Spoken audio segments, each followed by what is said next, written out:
Let everyone know they're being recorded. Jason, I am recording this. Copy that. Okay. I don't know why I said that like I was selling lingerie. Okay. So, hey, everybody, and welcome to another episode of Pod Stallions. With me, as always, is Jason. Hello, everyone. And I didn't introduce myself. I'll just leave that mystery. You're Pod Stallions. I'm Pod Stallions. I'm Brick Mantooth. Sure. That'd be the most sarcastic name I could give myself because I'm hardly a suave catalog model. Unless we're talking, the before guy. Yeah, what era? Yeah. So we thought we haven't spoken in a while, and we could either just have a long phone conversation, or we could record it for, your dining and dancing pleasure. I don't know what to title this episode, if it's like December catch up or December chit chat, or we could call it Burger King onion rings. Burger King onion ring fireside chat. Yeah, that, you know what? That would bring people's curiosity. Yeah. What? What are they doing? It also sounds a bit like a 70s sketch comedy mill. It does. Yeah. It does. The Sisterhood of the Traveling Onion Rings. Yeah. Yeah. I have all their albums. So, yeah, I thought we'd just catch up on what we've been doing, what we've been watching, what we've been reading, and go around the room. And, what have you been up to, Matt? Well, I was going to say you start, because you have a more life, I think, than I do. So. Oh, yeah. Glamorous suburban lifestyle. I was sick for a couple of days, and I've been watching not trying to push myself to work too much these days, trying to kind of chill out. So I actually have been watching a lot of Tubi. Tubi is the greatest. Like, if Tubi said tomorrow you all got to pay $5 a month to use this, I'd be the first guy with my credit card. Okay. It's just like an 80s video store, and everything is fantastic. There's a lot of what I really like too is sometimes you find this movie, you've never seen it before, you remember it from the video shelf, and then you put it on, and the quality is pretty much a VHS rip. Okay. So it gives you that a little nostalgic vibe. Like I can get over a VHS quality picture pretty easily. And years of Doctor Who. Tubi is commercial free too, right? Mm-mm. Oh, it's not. It's the only drawback, but I'm saying if they offered a premium without commercials, right, I'd be in. I'd be super in. So it's just like Freevee. I guess I don't know what that is. Okay, so I'm that 97. I think that's kind of the same thing. Like I've got suddenly on Prime, Freevee is an option for a lot of stuff. And it's weird. It always says, with commercials. But every then, which I don't really dig because usually they're in the worst possible spot. They're not really timed well. But then every now and then you'll come across a movie that you're watching and there's no commercials. You keep waiting for I find that on Tubi, if the worse the movie is, the less ad breaks. I've watched some Fred Olin Ray stuff, which I will admit I actually enjoy all the way through. And it's like, I didn't see any commercial breaks during this. And that's just weird because he's actually probably more watched than some of the other crap I look at. So they're just thinking this one, we won't bother with this one commercials. Well, they give you 2 commercials at the start and then you watch the entire movie. Okay. And you're like, oh, that was nice, there's been times where I turn it off and I'm like, oh yeah, there's no Blu-ray in the player, Right. But I watched a couple of films. I'll just briefly describe what I watched. I did kind of wonder about my own psyche during this period because I was lying there watching all these zombie movies, and every one of them ends drearily. Like, everybody dies, the end, and it's like, what is the feel? What is the comfort food I'm getting out of this? Like, am I messed up because I grew up in the early 70s and every movie was apocalyptic and those were the cool movies? and now like that's like what I equate with happiness as childhood. Like I really want to know. But I watched one called The Dead Next Door, which was a movie filmed, I think, like 3 or 4 years on Super 8 with no sound. Okay. And I was gently surprised at how actually good it was for what it was. I mean, it is a cheap movie. It is dubbed, but they somehow got Bruce Campbell to dub the main character.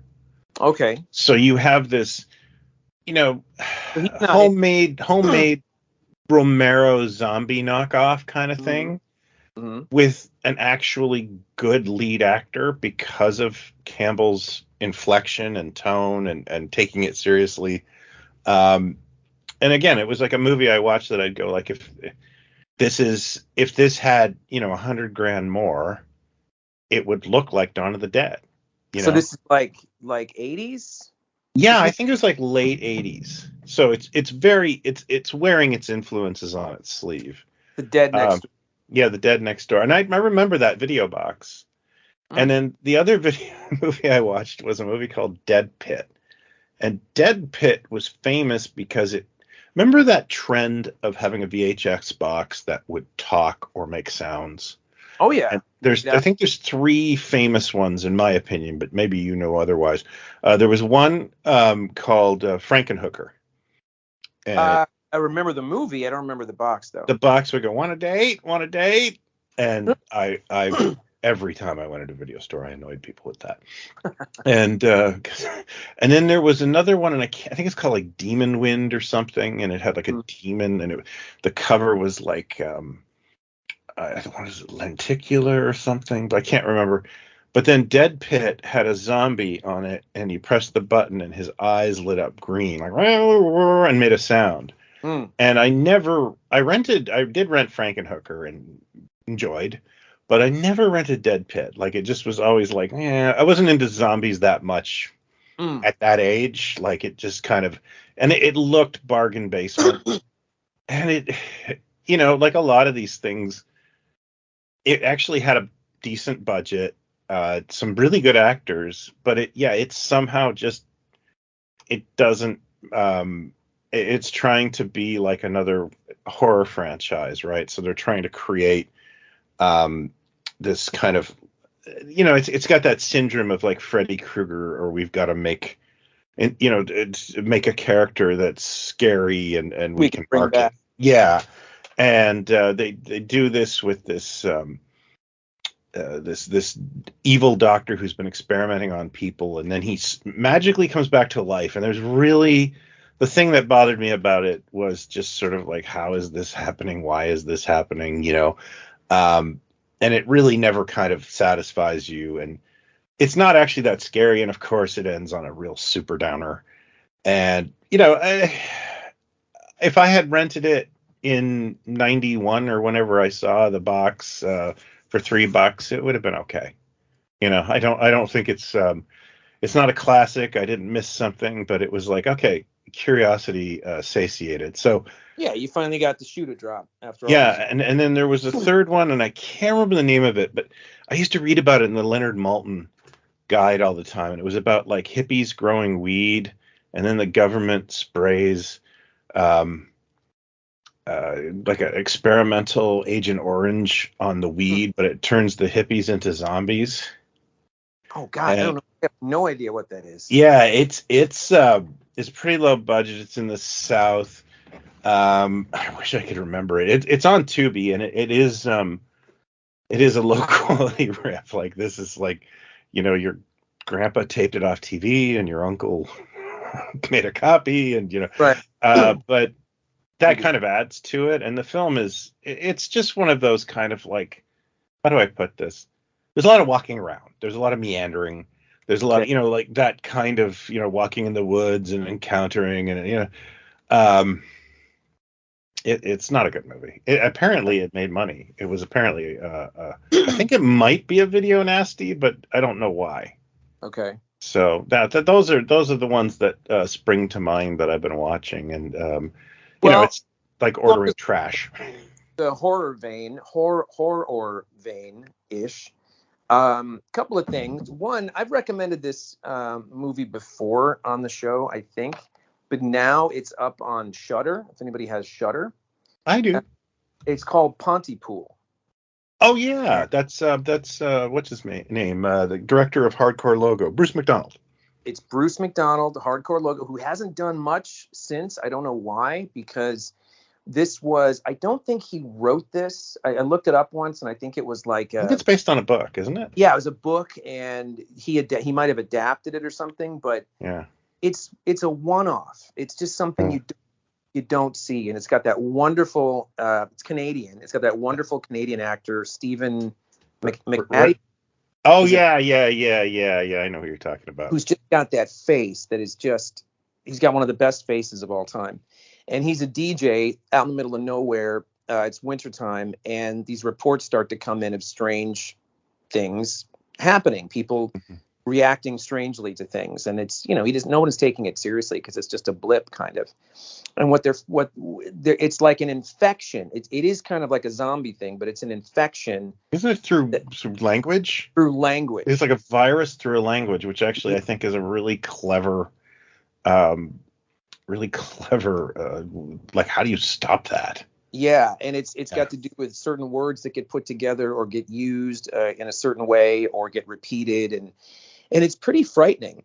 Just in not really in like a visceral thing, but just as a concept. And he's so good in it, and it's it's very darkly funny at moments too. But I really recommend it because it's just I remember the first time I saw that, and it just kind of knocked me out. And I think there was a shitty copy up on YouTube for a while. I used to actually go to Pontypool all the time. Oh, you did? Yeah, my parents had friends there, and it was like farm fields, and I think I've been there recently a couple of times, and it's a little more built up. It's a great word. It's just a great name for a movie that you can't kind of forget. The other one, and I watched this I don't know, maybe a month or so ago back. I highly recommend it, but it goes hard is all I'm going to say. It's called When Evil Lurks. And I believe it's from Spain.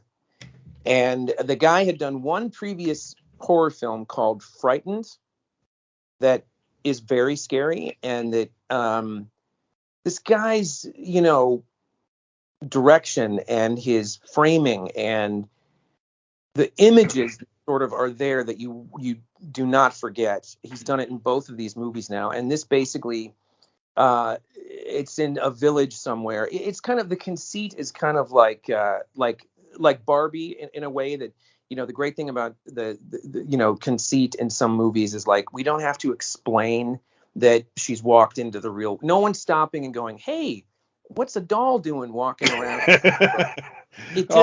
There had to be at least one person. But it just kind of is. You just go, it's Roger. That's an Argentinian film. There's Argentina. Okay, there's there's Toontown, and the Toons exist, and here's the humans, and don't spoil that. I haven't seen it yet.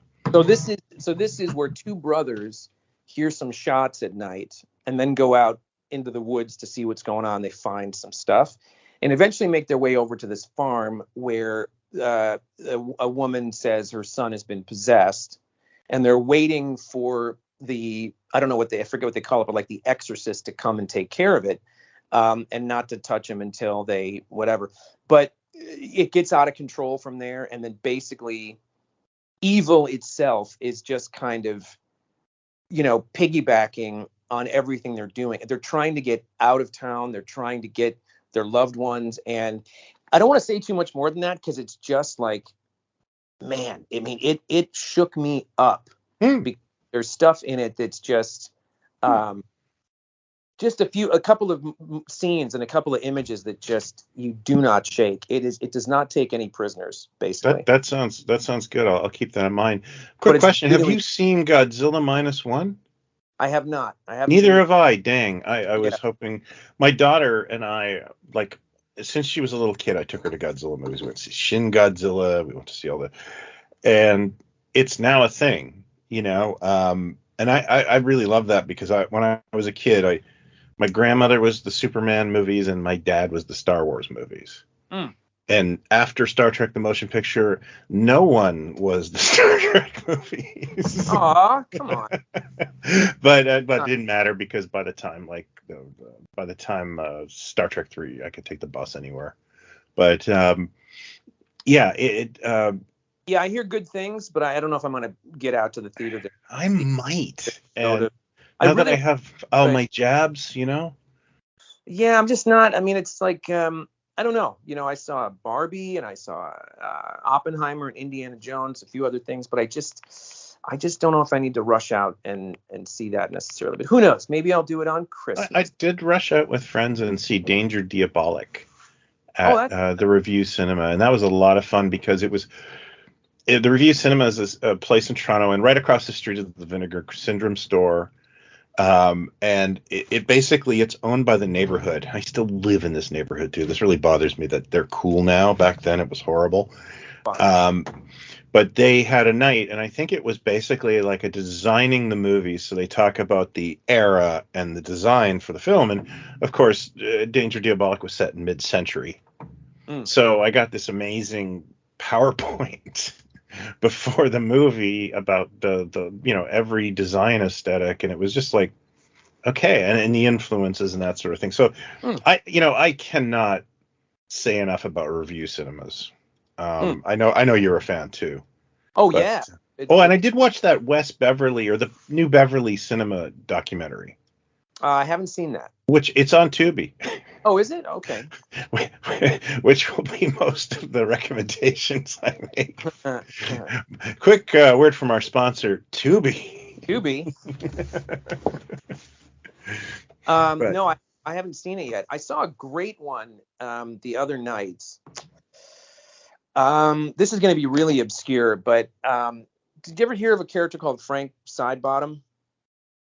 And basically, they made a movie some years ago with Michael Fassbender as this guy who wears this papier-mâché head with two big eyes on it. And it was kind of now that I remember, they made a movie called Frank, right? Yeah, but the real character was called Frank Sidebottom, and he was created by this guy called Chris Spivey. And this documentary I think it's from 2018, that this is a character that was a UK thing, and this little, this area that he was in, and it became almost like a Pee Wee Herman type thing where, it's suddenly on talk shows, and he gets his own show, and he's, being silly, and suddenly he's interviewing, Baby Spice and whoever else. But the prior to this character kind of happening, he wants to be a musician. He and his brother they have a meeting with Apple Records in like 68, and they say, go write more songs and come back and blah, blah, blah. And he writes all this wonderful music that nobody ever gets to hear. But I know it sounds weird to think of it, but like what struck me about it was, there's a lot to the story, and a lot of his life, and the ups and downs, and drink and drugs when things got good, whatever. But he was kind of a one-man band that made, not just when he did cassette demos of his music, he did the artwork and all the slip things that went into the case, like a Dalek that's got the lyrics coming out of it, and a different kind of thing. And it led right up to when this Frank Sidebottom character comes to life. He's doing the newsletter. He's sending it out to the fan club. He did everything himself. It was a cottage industry thing. Didn't make a dime. Never could pay the bills. Oh yeah. All these great faces being interviewed, and comedians, and saying, what he did was like he was following some kind of muse that nobody understood. But look at what he did in this short time. It never broke.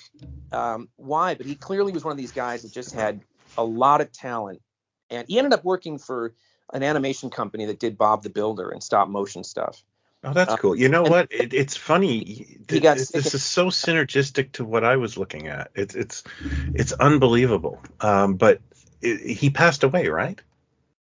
He did. He got cancer, I think 2010, 2011 or something like that. Oh, yeah. I never knew. I just only knew that Frank movie. I didn't realize this was a whole thing. Yeah, and he does he like pinches his nose, and his nose is pinched inside this papier-mâché head. Yeah. And he's quick and very witty and silly. And I mean, the whole thing, when you look at the footage of him in his apartment with his wife, in the background, you see like a Dennis Fisher Dalek and a Thunderbirds playset. And he was one of these guys. He was like one of us that loved all this stuff, lived for the Beatles. They were his favorite thing. But he loved toys, and he loved, Oh, wow. Yeah. So he was an ally. He was a friend. Yeah. Yeah. Kind of lent itself to everything he did. I mean, he eventually had a song before the Frank Sidebottom thing happens. He has a song this is gonna be the one. This is gonna be the song to finally get the Freshies, which was a little band. It was called the Freshies. The NME says this is the single to listen for, and it literally was called "I'm in love with the checkout girl at the Virgin Megastore checkout desk" or something. And it's a beautiful little pop ditty that everyone's gonna be humming. And then Virgin Megastore went, you can't use that word in your thing. So he had to go in and re-record, something shop instead of Virgin Megastore, and try to reissue the single. Just every little thing that could have gone wrong for the music side doesn't work. And then all of a sudden this character is born, and it's a runaway train. Like, he's suddenly popular and making money. And then of course all the trappings of fame start to come. But it's a really fascinating story. This guy who he was, his brain was going too fast for culture and what technology could do at the time. And it kind of was inspiring, it's worth looking at. So I can't think of the name of it, but it's the Frank Sidebottom documentary that you can. If you Google Frank Sidebottom, you get it the first minute. I think it's called Being Frank, the Chris Seavey story. Yes, that's it. I want to check that out. Now, I also, I got a lot to unpack from that. One, I watched something about Mr. Blobby, which is something else I really didn't have an understanding of from the UK, and it's like I still don't quite understand, but I do kind of love that it had like this horror nature to it. It became kind of disturbing. It became a kind of. But the other thing I wanted to mention was I bought, kind of sight unseen, I checked out one of his movies on YouTube. The story of this filmmaker, I think it's called Magic and Mutilation, the Films of Michael J. Murphy. And the last couple of nights, that's how I do. I unwind. It's like the Ramones. He made a huge amount of songs, but they're all really short. But they're movies. Mm-hmm. And he didn't take care of them. And the movies are kind of like, you've seen worse on PBS. Okay. In terms of historical dramas and stuff, because he tries really hard. The costumes look okay, but you can tell it's all on a budget, and you're still like, how did he pull that off for 10 grand? Mm-hmm. And I've only watched a couple of his films, but his post-nuke film, I just kept thinking this is actually kind of a cool concept. And especially the end sequence it's called Death Run, and when you actually see the actual Death Run, it's a cool idea. They handcuff you to electric wire, and you have to run through the forest and fight everybody that attacks you. And it's like, and you watch it, and the execution on this is, BBC 1973 kind of, and you're kind of like, oh yeah, all right. But when you see past that and you go, but the cinematography's nice, he's competent, he's coherent, you can hear everybody. And then so I watched a documentary about him, and it's amazing. He was a teenager who made movies. His headmaster really liked him, so he sent out letters to all the studios, and Elstree took an interest in him. Oh, wow. And said, look, we can't get you in here because of the unions, because you have to be the son of somebody. So what we'll do, the heads of Elstree created like a minimum wage job called director in training. And he just went around and helped out. And he'd help lighting, and he'd help makeup this week, and he did this. And I think he worked on TV, like the Avengers. He worked with Cushing and Lee. He kind of ringing a bell. I don't know. Yeah, you know what? I've read about this guy's movies, but I've never actually seen them. Not a lot of them got released. A lot of them are lost. But I watched this documentary, and what he did after he got out of the studio system is he just went home and decided to make movies. He's in like a working class town in England. And, he got local theater people, he got friends, and I guess like he'd raise enough money to make the things. And, he did smart things, like he would film on a location and make sure everybody's like staying in the same crappy hotel so that, right. He could get an 18-hour day out of them. But he'd also like feed the hell out of them and treat them well. Mm-hmm. And, he's dead now, of course, and he died penniless, I'm sure. And he was not even interested in going to like fan conventions. It just wasn't his. It was just he wanted to keep making movies. And I just kept, I've watched 2 of his films now, and it's sort of like I fell in love with him because like everybody that's being interviewed about him from the community is like in tears talking about him. Like he was beloved. He got screwed all over town. In fact, he even made a movie for like 10 grand where he is murdering studio executives and their families. And it's like, I can't wait to get to that one. But, and he kept making movies, and like a lot of these, like there's a lot of dingbat tours I love, like Ray Dennis Steckler and TV Michaels, and they all seem to hit sort of a wall creatively. And, the stuff on the latter half of their career is like fucking embarrassing. Yeah. But with this guy, it's almost like he seemed to be getting better as technology got better. I was watching clips from one of his later films, which he said people didn't like. And it's actually like, oh, this just looks like Sleuth. Like, that kind of a thing where it's just a tense drama between 2 people. And it's like, he's actually, the camera works great. Like they're surprisingly competent for what they are. But the thing about them for me is you could just feel the sincerity. Like this is I'm trying to make something cool here. Yeah, there's something really attractive about these people that, they just have, I mean, there's moments in this documentary where the animation is kind of scribbling out his diary, what he's writing in his diary. And even in the early days, he's saying, I can't help that I want, I know I've got something. I just need to get it to the world. Like, I know I've got, talent to write some songs, blah, blah, blah. And there's something really attractive about that. Even when they sort of fail, or they succeed and then fail, they don't become the big thing. It's attractive that these guys are so, determined and haunted by this stuff. It's, the other thing you brought up that I was interested in is that the confidence he gets by being a character.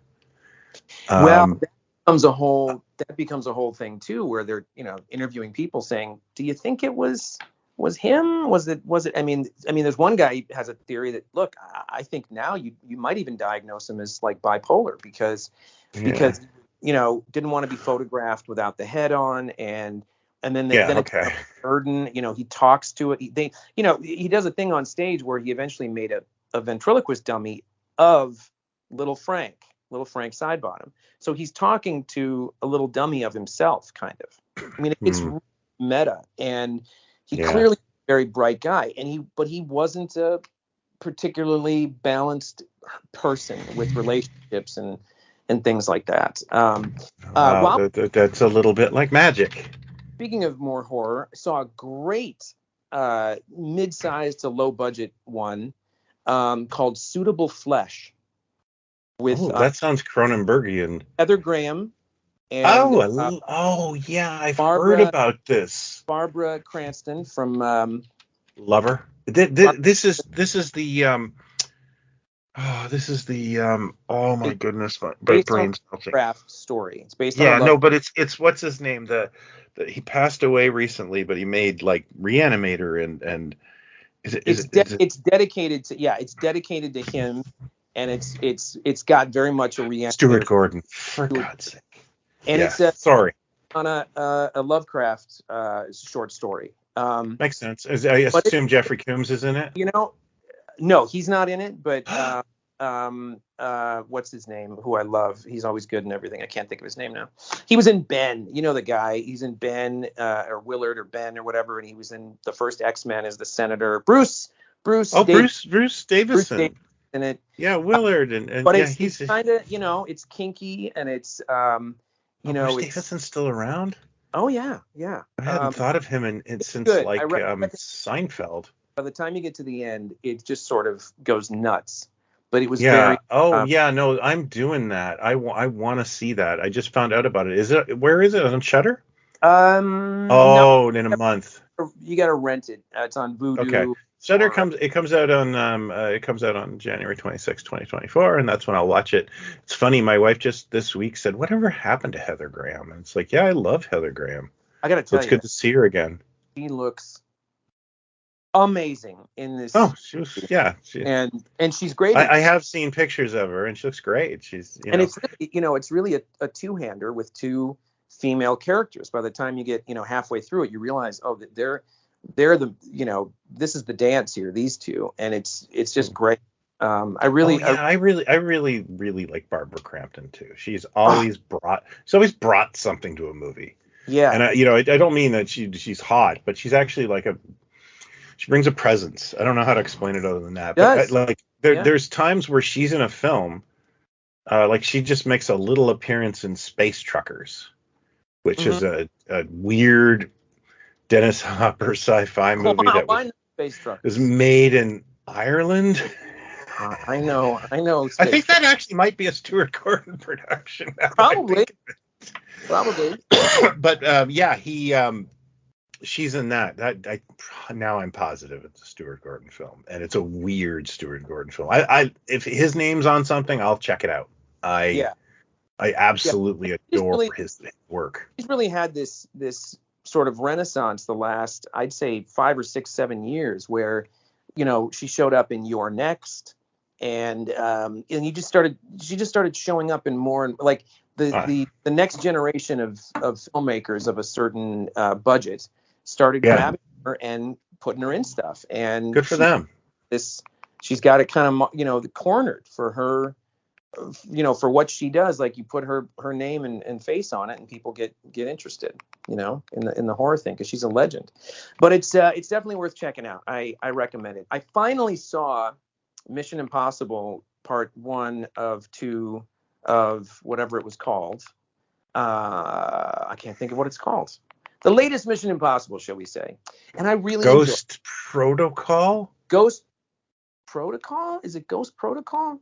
Is that I haven't seen one of those films since the De Palma one, I think. It was very good, and I don't know why it didn't make a ton of money, because all the rest of them did. But as an action, spy kind of thing goes, it's a lot of fun and crazy and great practical effects, and I really enjoyed it. I also finally saw The Creator, which I was really looking forward to, because the look of it, just from the trailer, and reading that Gareth Edwards pulled this off for like $70 million as opposed to a bigger one for $300 million or something, and it looked really good, and I finally saw it, and it was okay. But it's The Creator again.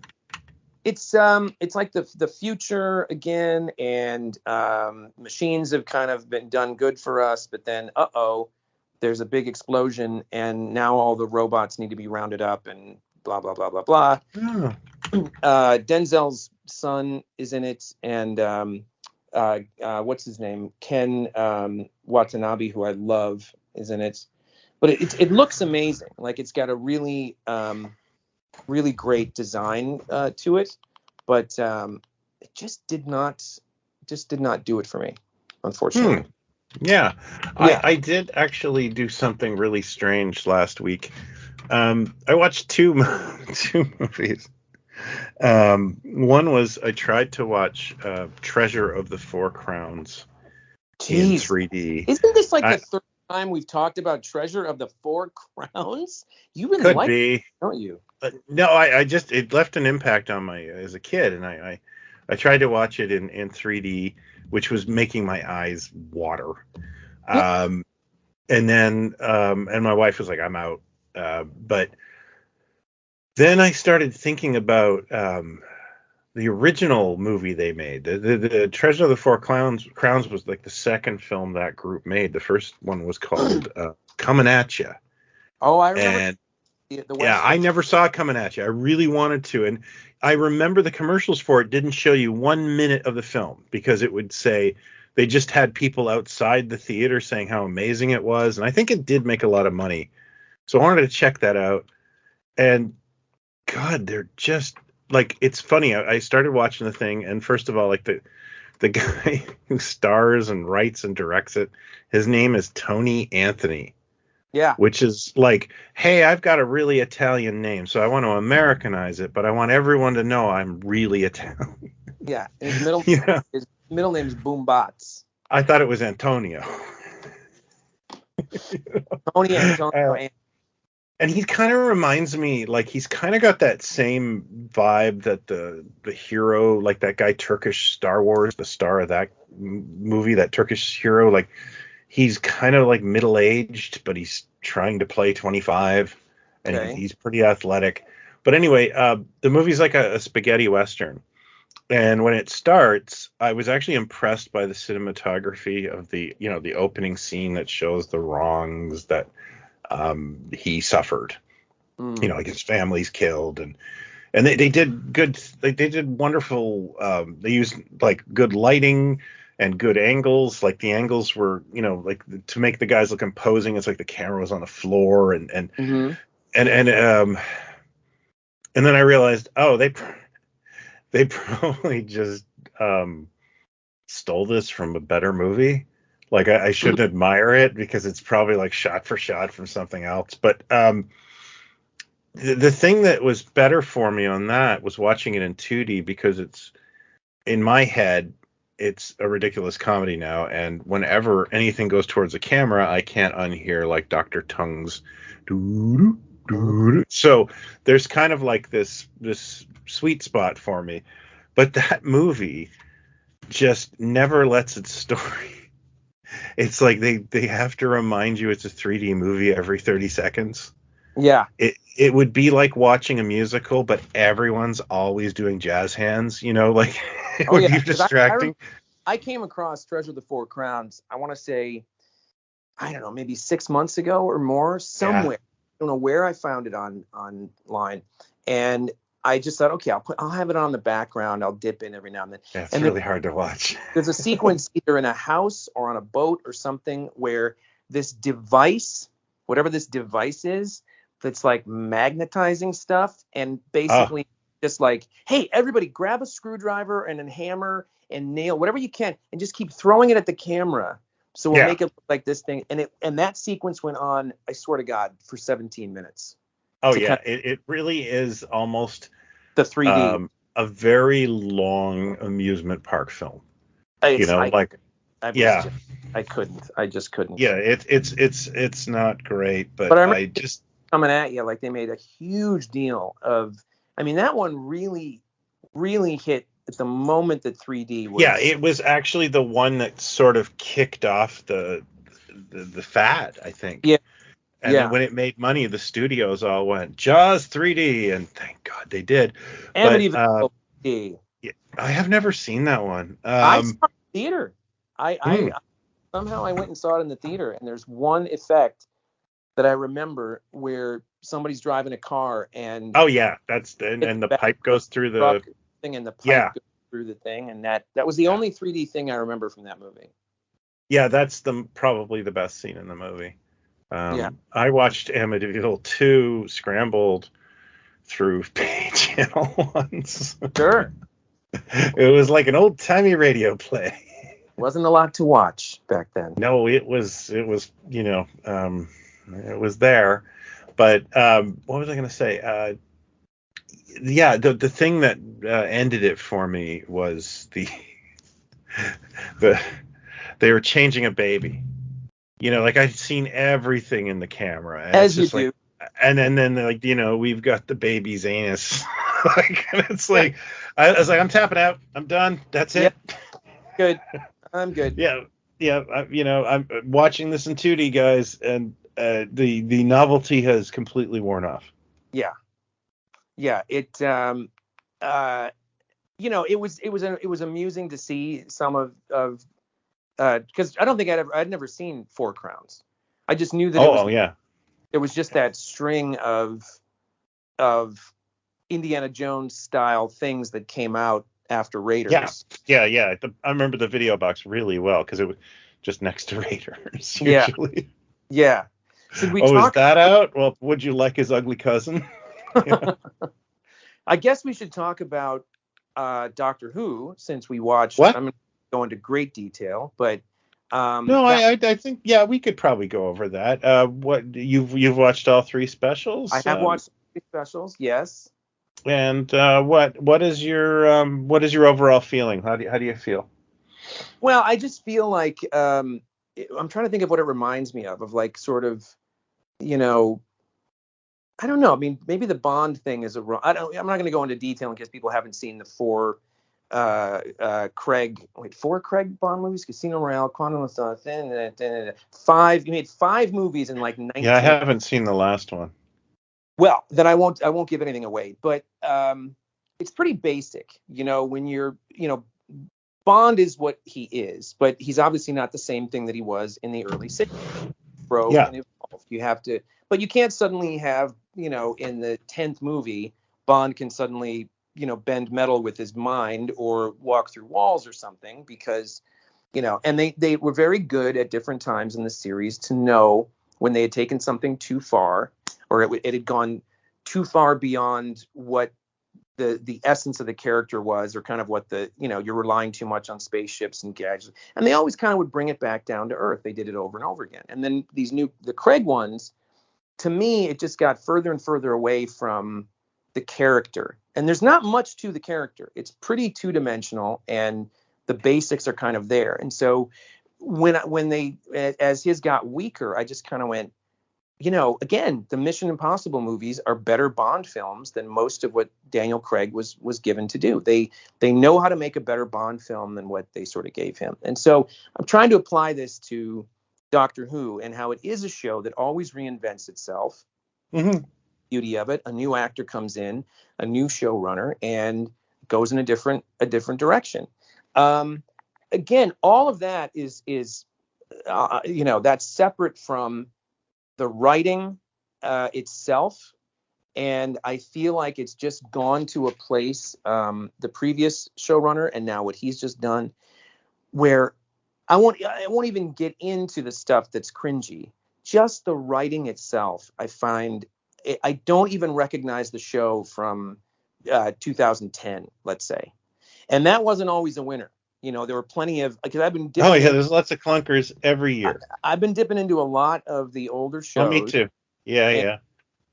And I was having a conversation with someone, our buddy Matt Weinholt from Monster Party, and he was going on about he didn't like Capaldi and he didn't like this, and oh my God, the Moffat stuff. And I said, wait a second, hold on a second. We waited for this show to come back 2005, and it finally does. And within 2 episodes, we've got aliens farting in a conference room. Yeah. And I remember even then going, what exactly are we doing here? I'll beat you. My father-in-law, lifelong Doctor Who fan, watched Rose, and when the garbage can burped, he said, "I'm done," and didn't watch a single episode after. And never talked about it. Just said to me, "No, that I just couldn't." See? And so what I'm saying is, I'm very forgiving. I'm not like the thing burped, the farting things. That's it. I'm out. I want it to be good. I want it. And so when you suffer through some of that stuff, you do come across ones that stand out where you go, that's it. That right there, that episode you just did is what this show can do when it's working on all cylinders and you've got people that care and, good writers and everything else.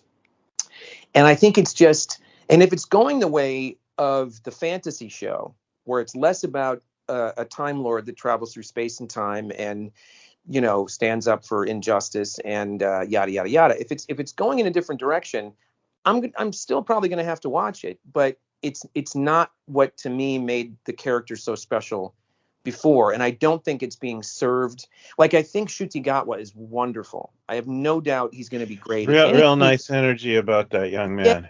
Yeah, he's like, again, it's not this, I wish it were this. To me, he should be a dandy. Like, he should be like a badass and also, whatever however you want to lean him, but he should be like dressed to the nines. That this is the guy to do it with because he's so good looking and he's so great on screen and everything. I think he's going to be underserved. I think it's. I hope not. That's how I felt about Jodie Whittaker. So I really hope and that Jodie, we're yeah, same thing. Yeah. But I think in his defense, I think he's already mapped out his doctor. He really seems to have what he's going to do there. I think just from the little I've seen, but I could be wrong. I could be overly optimistic. We both know I was a big fan of Chibnall, and I with Ncuti, and it was you got. I mean, we both know that the younger they get, the less they know about the show. The less. Oh sure, yeah. But that that's okay. So for him, it's just like, I know what the character is. I've seen some of the other stuff, but here's what I'm doing. And I just don't want it to be what the Chibnall stuff was, which was very just badly written and also just like really, really hitting you over the head with stuff. And that's not, the show has always had a moral thing. And but in the history of it, you can really only pick out a handful that you go, that was about the miners' strike. That was about the environment. There's stuff that's sprinkled in, but it never tried to hit you over the head too hard. And I feel like that's. Well, some of it was really, really good at that too. Like they buried it real deep, like the Sunmakers. Yes, exactly. And that's what good writing for me does. Like you should walk away and go, you know what that's about. You know what they're saying. I mean, that's what Twilight Zone was. It was being able to, tell the morality plays that you couldn't in a straight up, realistic. You had to use a surreal setting. Yeah. You don't need to hit us over the head. And Tennant is I found that with the Whittakers also had some weird endings too, like where it's like, I don't get the message of this. You know? About the one about the oceans and like all the pollution. It's like, God, this isn't fun anymore. Like, geez, I get it. I don't think I watched that one. I had kind of tapped out by the arrival of Dan, who I never could understand. So, but and with these three, I thought the middle one was the best of the three because I thought it actually had some of the old spark in there. I gotta tell you, I felt like they were quality episodes from season 4, and I didn't have a problem with any of them on a fundamental level. I actually kind of liked Rose, like that whole not Rose, that's not the name of the episode. The Star Beast one was a lot of fun, and the novelty hasn't worn off, and the writing of Rose made sense for me just because of that whole Dr. Donna. It was like, damn, that's almost like he knew he was going to do that. I know he didn't, but that's not the bit that sort of. Oh no, I know. It's just the bit that irritated me was once again taking the main character of the show, the lead main character of the show. And I felt in that entire episode, he was just a person there to be ridiculed and for derision. That entire episode, he gets slapped, he gets made fun of, he's called, dumb, and he hasn't figured it out by the end and so on. And it's just like, well, what are we, is this deconstructing the character or something? I don't know why we're doing this. And that was what offended me most is what Tennant got to do. You bring him back because you want David Tennant. This is for the ratings and to bring the show back. Oh, sure. Yeah. Just got. Well, I thought that was part of the mystery. Like, I personally just thought that was, trying to build this. They didn't want to linger on why, because that's all we want to know is why is he David Tennant and where are his clothes? We barely mentioned it. We barely got a mention in 3 episodes, and then suddenly Donna goes, I know why. And it's like, really? That's what we waited a year for, was trauma? I'm of two minds of it. Part of me kind of likes this idea, and I guess we'll spoilers. This bioregeneration thing, from what I've been explained, and I hope this is true, that they pulled Ncuti Gatwa out of the future, and that eventually when Tennant does regenerate properly, he will just turn into Ncuti Gatwa, and everything will go back to normal. There's that, and Davies has said, as far as he's concerned, and this is what I think they're really doing, and I'm not completely against this. They're setting up a Whoniverse. They're setting up an MCU. Oh, sure, I could see it, yeah. And Davies has basically said, Pertwee's doctor just got up off the floor, doesn't regenerate into Tom Baker. Tom Baker got right up off the floor, at the radio tower, doesn't regenerate into Davies. They're all now kind of rebooted in their own timelines, and I think what they're going to do, just like they did with what's his name, Filch from Harry Potter as Hartnell, I think now for all these years, say, why don't we get a guy that looks like Tom Baker and acts like Tom Baker to make some Tom Baker stories? And that's I think if anything, the whole rumors about Paul McGann also feels a bit like, now we can have Doctor Who for your dad and Doctor Who for the kids. And I think I really do. I think that's what I think he's already said. This, listen, I got a lot of problems with him and in so many ways, but to say to the audience, hey, I'm telling you right now, this new show is going to upset a lot of fans. He's always been a bit of a troll.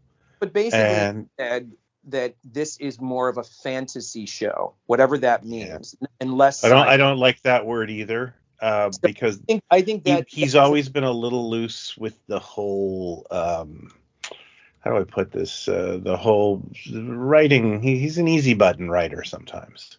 He totally is, but I think that leaves it open to say just what you said. Now you're going to get your Paul McGann thing, and now you want some old school. We're going to give you some old school doctors and so on and so forth. And it was bound to happen someday if it kept going, where they could recast. Now that we've had it twice with Hartnell, why not keep going? And I think you could have multi-doctor stories with different actors playing those incarnations, which again, I'm not against. I don't think that's a terrible idea. It just feels like it's a little forced if that's kind of where we're going. But I understand what you're saying there. Yeah, what's that? You do love the new what? I like the new opening titles. I like it feels like more of a tunnel effect, the old school logo coming out, and it feels slightly throwback to me, kind of like 70s almost, more of a time tunnel kind of. I like the new TARDIS. I like Gatwa's look. The new sonic screwdriver. I've had worse. I might get used to it, but it's definitely it looks like a piece of futuristic technology. And for the television. Yeah. Oh yes, absolutely. Yeah. Or I've fallen and I can't get up. But no, I'm okay with it. I'm gonna watch it. They released that little music video, and I was like, don't like that, but I'm still gonna watch the damn thing. Which one? The dance floor one on the dance floor? No, not that. The Goblin musical number. Oh, I didn't see this. Is there a Goblin musical number now? Yes, there is. Oh, now I gotta look for it. It's very Harry Potter, and it's like, but I'll be there. It's everything I love and hate about Russell T Davies, and there's equal amounts sometimes, but I think we can both agree you cannot overstate what he did to bring that show back. Oh, most definitely, and that definitely like that always pushes it over, like the 50% for me is like, no, a lot of this is on him. And Eccleston, getting a name like that it legitimized it in a way that was extremely positive for that thing when it landed. And you know what else? I just watched the first 20 minutes of Rose before I just decided to pass out. And it's still not like it's not aged super great, but I gotta tell you, Billie Piper sells it. It's all done through her, and that show, she's incredible in the season. Yeah. I really noticed it last night. It's like, she's your gateway, and she did it amazingly. Yep, a great character, and it was great. My only hang up, and this is a hang up with him in general, because I mean, I was watching something the other day that sort of was like launching, it was a video. What your guy, the guy you like that does the videos on each of the doctors, and was talking about Stamfine. Yeah, that wilderness period where nothing happened, and then all of a sudden Eccleston, and you get these glimpses of the show Bible, and there's a line from Davies that's like, if the doctors on the planet, if the Zogs from planet Zog have issues on their planet, who cares? Like, we're concerned about what's happening on Earth, basically. So he had this thing from early on that the companion was going to have a lot of screen time. We suddenly went into family life and their background, and that became overkill, I think, with all of the doctors, kind of, but mainly the first 3 new ones, where we spent so much time with the marriage, and then the other thing, and then the Rose's mother, and blah blah blah blah, and it gets overloaded, kind of. But Rose was key to it. I totally agree that she huge part of that thing working. She was wonderful in it. Yeah, I really got to give her that. And of course, I don't want to go over what Eccleston said, but it just sounds like, he's confirming what, he, how do I put this? I've never seen Eccleston fight with someone where I didn't think he was on the right side. Yeah, he I think part of it too, beyond, we won't even talk about, the names that he finally kind of has come around to get vocal about. Yeah. But I was upset with the network as well, with BBC as well, because they put out a statement from him that he never said. He had agreed to say, okay, I'll tell you what, I'm not going to say anything. I'm going to champion this thing. I'll be there for all the publicity. Let's be on board with this and keep it a surprise, but I'm leaving. And then somebody leaked it, and when they did, they put a statement from him that was attributed to him that he never said. And then I don't know if they retracted it or how it kind of went, but that set him already, on edge even more than he already was. And it all just kind of spiraled out of control from there. But he said he'll do loads of audio adventures, and he's okay with that, and doesn't think he'd come back. But I think after this past week or two, when he said that there's less chance of him ever coming back. But now I don't see it ever happening. So and that's a shame, but it is what it is. And we'll also never get John Hurt back. So I know. He was he was just wonderful. I love a lot of the show when it came back. Yeah. What else? Any sci-fi things you've been watching? Any shows you've been watching? I don't know if you watch shows or mostly just movies. Mostly 30 Rock reruns right now. Okay. It's my annual rewatch, every 30 Rock, which I just love. Writing's really fast paced, and I pick up little things when I watch it. So, but I mean, that's just, I don't know if that falls into our realm, but it's just a well-written sitcom. I've been rewatching X-Files. I don't know what. Oh yeah, Michelle liked those. Yeah. You know what? I'm gonna dip into some X-Files again, because I missed that show. And so I've been doing that now and then. Fargo, the new Fargo series, that's always kind of hit or miss, but sometimes is very good. I think I mentioned the show before that's called 30 Coins. That sounds familiar. A horror type thing that's on HBO Max, or now Max. That's about, the church or the Vatican, and something about getting the 30 coins that somebody was, paid to betray Jesus or something. Whoever controls the 30 coins control the world, kind of thing. And it's got demons in it, and it's done by Alex de la Iglesia, I think his name is. He did a movie called Day of the Beast back in the mid 90s, late 90s. It was really good. That's an interesting show. And now it's got all of a sudden Paul Giamatti's in it out of nowhere. Stuff like that. And then just occasionally coming across I really miss, that's why I got really excited about things like Doctor Who, where it's like I really miss an X-Files type show. Oh, you know what? I'm going to recommend one. I got one. This is on Netflix. And I watched this, and I just plowed right through it. It's called Bodies. It's on Netflix. It's a British series, and it starts in 2023, and a bit of a protest going on in London. And this detective comes around a corner to an alleyway where there's a naked dead man on the ground, got a marking on his left arm, his left eye is missing, like he's been shot in the eye, but there's no bullet. And then all of a sudden the thing kind of rewinds and you're back in 1941. And a detective comes around the corner to the same alley, and there's this naked male body, same man, markings on the arm, and so on and so forth. And you do it in 1880, 1890, 1941, 2023, and 2053. And you're following these 4 detectives in 4 different timelines trying to figure out what the hell is going on. And yeah, I don't think that was me, but I think somebody was watching that in this house. That sounds really familiar. It's really smart. It's one of those things that by the time you get to the end, it all kind of gets wrapped up. You don't know where it's going. And it was really well done. And the period detail of each of those was great.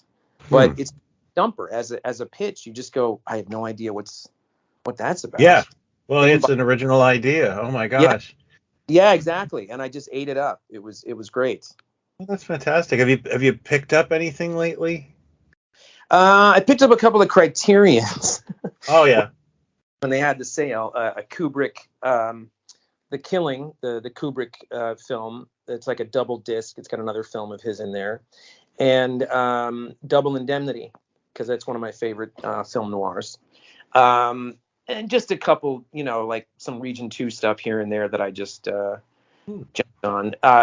Rockford J very, very kindly sent the BBC, the BFI BBC Christmas horror stories that they did over the years from like the late 60s to, it's like a 4-disc set, and I'm going to enjoy that. He was very kind, sent me that gift. And so I'll probably watch that. I guess there's a holiday coming up. I haven't heard much about it. And I've put on some of the old Godzillas. I kind of was in a Godzilla mood, so I put a couple of those in. And you forget how little monstering there is in those. It's a lot there's lots of plotting. A lot of plotting, a lot of walking around in leather jackets. But you just go, is he going to show up at some point in this? Is Godzilla going to? Yeah, and that's the thing I've always said about those movies. It's like the ground crew stories can make or break them. And my favorite is Mechagodzilla because I love the fights, but I also love the weird Planet of the Apes ripoff story they're having as well. Now that's in Mecha or Return of Mechagodzilla? No, it's in Mechagodzilla. Believe it or not, I do not like Terror of Mechagodzilla. Terror of Mechagodzilla. Okay. I don't like that one as much. But Mechagodzilla, Godzilla versus I guess it was called like the Bionic Monster. That one is absolutely my favorite Godzilla film of all time. Because of -1 and because of the next. See, I really dig the new ones. Like I thought the first one, the Godzilla one, the 2014 or whatever it was, I thought it was fine. But then when it was King of the Monsters and there were more monsters, loved Skull Island and really dug Versus because it seemed to be dipping into the madness of the old movies where suddenly it's the Earth and there's spaceships and all that. I'm like, it's like sandbox adventures. Yeah, fucking bring it on, So I started looking at Netflix where they've got these animated films, kind of. It's like a CGI sort of. There's like 2 or 3 in the series. I never heard of them. I just didn't get very far in them because even if it's animated, that should be more of a reason to show the damn monster. Yeah, they could be in every scene. It could be in every single scene. It's a cartoon, for God's sake. Yeah, I know. That is the real conundrum of a Godzilla movie. Yeah, I'm just hungry for stuff like that. Although I did also watch about half of an animated series on Netflix called Blue Eye Samurai. That's very good, very violent. Really? Yeah. It's anime, I take it. It's not though. It's like computer kind of animation, but it's really clean. It almost looks like a graphic novel, very slender figures, and it doesn't move like anime. It's something different. I recommend it. It's a really good look to it. Right? Somebody did it. Somebody who is known for some animated series, executive produced it, I think, and I can't think of who. Okay, so is it like the Spider-Verse type animation, where it's kind of trippy? But yeah. slow. It's like you're watching a live action show, but it's taking its time, and then when the fighting kicks off, it gets more visceral. But it's not. Whereas the Spider-Verse ones, they're just like you don't get a chance to breathe, kind of. Right. Yeah, they are like that. And have you ever watched Love, Death, and Robots on Netflix? Nope. I think you would dig that too, because it's some of it's like heavy metal kind of animation, and some is computer, and it's each one is like, some are done. David Fincher directed a couple, and there's a bunch of big names involved with it, but they've had like 3 seasons of it, and each one is a standalone story. So I recommend that too. It's amazing what's on streaming that you've never heard of. I heard John Oliver made a great joke. Apple TV, where celebrities go to hide. Yeah, you gotta dig for this stuff, and yet still there's some times where I'll sit here for 45 minutes just hitting the button like, okay, give me something that's gonna, and then finally come across something that I'm into, or that I haven't seen, or that looks interesting. And so a lot of that jazz. Picked up any toys? What did I pick up? You know what I got? I'm going to tell you what I got. I kind of couldn't help myself, because there was like a flash kind of sale thing on Amazon. Oh yeah. I got the Playmobil Knight Rider kit. Now, I couldn't even tell you the last time I saw an episode of Knight Rider. I didn't like hate it as a kid, but it was like, oh, there's the great theme, one of the best themes of all time. But it was like $24 or something, and it talks. The light lights up like the Cylon thing in front of the car. Oh yeah, that was one of the high appeals of that show. Yeah, Glenn Larson going, hey, let's use it again. It's a great sound. Stick it in this. Yeah. So I got that, and it was fun because it talks to me, because I'm lonely, and it talks to me, and it says things. And William, what's his name? Daniel. So it's almost like he's in the house with me. Jason. Well, that's a welcome sight. Yeah. Unless you were on St. Elsewhere, then you wouldn't like that one. Right. Then it would be a drag. But that he was kind of a douche on that show. That's about it. And a Spider-Man figure, like the Marvel Legends type. There's one of Tom Holland. I don't care so much about the Tom Holland, but there's something about the paint app that just was like, this is like it came right out of a comic book. It's almost got like a metallic kind of old school blue and red, and I got that. That's about it, really. That's about it, I think. Not much. Oh, a couple of the Indiana Jones figures, because I think those are really nice. But that's about it, really. Yeah. Yeah. I managed something just before Christmas that I'm excited about, and it's on its way. And that is the the black hole magnetic Maximilian figure. Oh wow, yeah, so those are like a Micronaut, like a Baron Karza. Yeah. Mego only made those like famously in Italy. And what was the company called? Not Popey, but what was the company? Zig. Yeah. Yeah, those are rare as space dust, right? I don't think they're rare in Italy. And I have been the little boy in the bakery window looking at them for years, but they're like 200 euros, and then you need to pay whatever shipping. And I don't know if you've ever bought anything from Italy, but that tracking number, it's just false hope. And this one was in Canada. Just a loose, complete Maximilian, and I was like, yes, please. Especially for the price I got it. It comes with a base, right? So for him to stand up. Am I wrong about that? It should, yeah. I'm not sure if this one does, actually, when you think of it, but it is complete in terms of the figure. Okay. So, but I just, I was just kind of like, for that price, and, it doesn't go through international. It's just going to come through Canada. That seemed like a really good idea. And I'm glad I picked it up. I can't wait to get it, I endorse that completely. Yeah. So it's, we don't, the wife and I aren't going to be doing anything extravagant for each other. It's all about the kids. Just having a chill Christmas with family, and then Boxing Day, my wife wants to get the kids and their significant others together, and I'm really looking forward to it. Okay, that's great. Yeah, that's great. I'll be coming over. Okay. Oh, there'd be a chair for you, sir. Oh, excellent. Appreciate that. It would be a very large chair. I'll never leave. Comfy chair. Yeah. And they're like, it's March. Hey, is your friend gonna leave at some point? Well, I know it depends on how you leave the kitchen. It seems that's I'm very important. I'm a great guest. Okay. Yeah. No, It reminds me of that episode of Cheers where Cliff goes to live with Norm, and he's just like, dude, it's the kitchen and the bathroom and God, Vera, it's too clean. Cliff was the opposite of what you thought. He was, he's actually kind of just insane. Right. Yeah, that made me laugh. Well, that's great. There's a little something to put under your tree for. Stuff that in your stocking. Wait, why did I say that so mean? Put that up your chimney. There's we got one in under the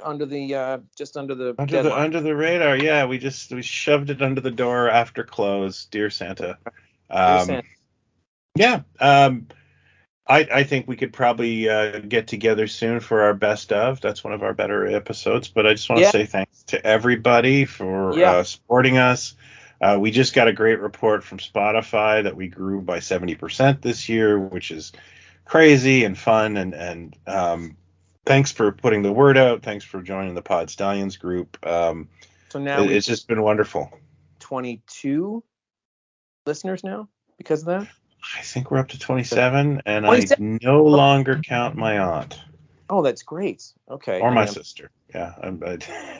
Sorry we lost them, but yeah. Well, they have a high tolerance, but not that high a tolerance. Yeah, clearly we've worn out our welcome. That's great. More stuff to come in 24. Model kits, onesies. We're gonna do Pod Stallion onesies and monocles, some diorama model kits, and absolutely, and of course, mustache wax. Yeah, mustache wax, our own brand. Our own brand, yeah, which is the same stuff that I put on my dog's paws. Yep, it works. For 3 times the price with a sticker of our faces on it. It works. So there you go. Thanks, everybody. Have a wonderful Christmas and holidays and everything. And be safe and be good. Be good. Yes, absolutely. Happy Christmas and wonderful New Year and be good to each other. You're absolutely right. Yeah. Let's get in a fight. Let's get in a fight online. Yeah. Now somebody tell me I'm wrong. Yeah. Change my mind. You know what? I did want to say there was a thing on Twitter the other day because this is all of social media, and this woman is from her POV, her porch. She opens the back door of the porch, and there's these little foxes.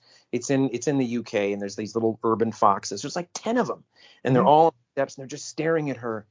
And you realize, she throws them a little treat every morning, and it's like she gets all right, almost ready. Okay, here we go, ready, and she reaches in a little bucket or something, pulls out a little sausage roll, tosses it. First little fox, boop, grabs it, runs off. Next one, boop, grabs it. None of the foxes are fighting. None of them are like jockeying for position. They're waiting their turn. And she's tossing them each a little thing. And it's the most adorable thing you've ever seen. And then they kind of tiptoe down the thing and go off into the forest. And she's, okay, bye, everybody. See you tomorrow. Bye. And like the first 3 comments were like, oh my God, this is the cutest thing I've ever seen. I can't believe it. Yeah. By comment 5, it was like, just want to let you know that you basically killed them all because now they're going to think they can go up to any house and get a treat. And I know it's cute to do it, but then the guy that posted it wrote, you know what, dude, next time you're thinking of writing something, just move on. Just don't bother dropping your poison into this. This wonderful little video of little foxes getting sausage rolls, which is bizarre and funny. that is the internet. That is social media, right there. I think there's a great line someone told me once, and I'm stealing this and paraphrasing it, but it's, anyone who says I hate to be that guy is full of crap. They love to be that guy. They do. I don't know what it does for him, but that guy just couldn't take it. He could not take. Why would you do this? I have a YouTube channel, and I mean, most of the comments are pretty good. Sometimes people are just like negative, but it's not pointed at me or anyone, so who cares? Like, it's pointing, take that, Hasbro. It's fine. I'm not going to defend Hasbro, but one of the things I do get is, like, I did a video on Starsky and Hutch years ago. I think you narrated it, so that you're in on this. Oh, okay. And I, in my script, wrote Hutch's name was John when it was Ken. I just got my wires crossed. What?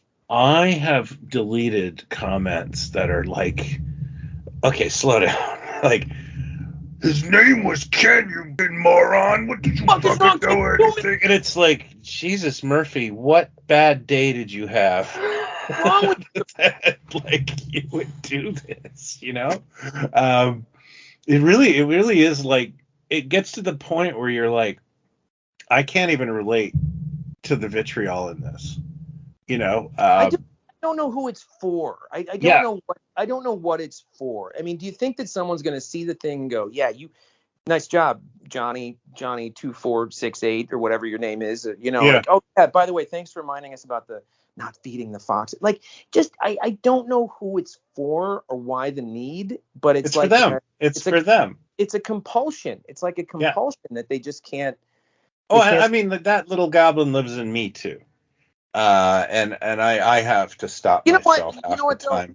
It doesn't live in me. It literally does not live in me. I saw Reese Shearsmith, who left Twitter like 8 months ago and said, I can't take these people. I cannot take it. If you want to have a laugh, on YouTube, look up Reese Shearsmith being enraged. I'm not trying to say I'm going to judge people. I'm saying that I sometimes want to correct people. No. Yeah. Having it in your head, that's no. But you and I would never go, actually. No. You do that. In your head, you're going, that's not quite right. But I've never felt the compulsion to go on there and correct somebody. And Reese Shearsmith left Twitter, and then he just came back a couple days ago, literally for the holidays, and to announce we're almost done with the final season 9 of Inside Number 9. Here's the first image. More to come. And here's an article listing the talent that we've got in this season. The guest actors are going to be in it. And I swear to God, the third comment down was, oh, great, new season's coming. Kind of underwhelmed by the guests you're getting for this final. Yeah. Just look up YouTube. Reese Shearsmith being enraged for 5 minutes. He's being interviewed on stage, and he talks about people on Twitter and how they criticize the show, and he can't help but like get angry about it. And it's hilarious. It's absolutely hilarious. Yeah, anger is something I just don't have for this kind of stuff. No, who cares? Yeah. Good Lord. Anyway, put that in your stockings, and hope you all learn. Don't be a dick. Happy holidays, everybody. Happy holidays, and we'll talk to you real soon. Cheers.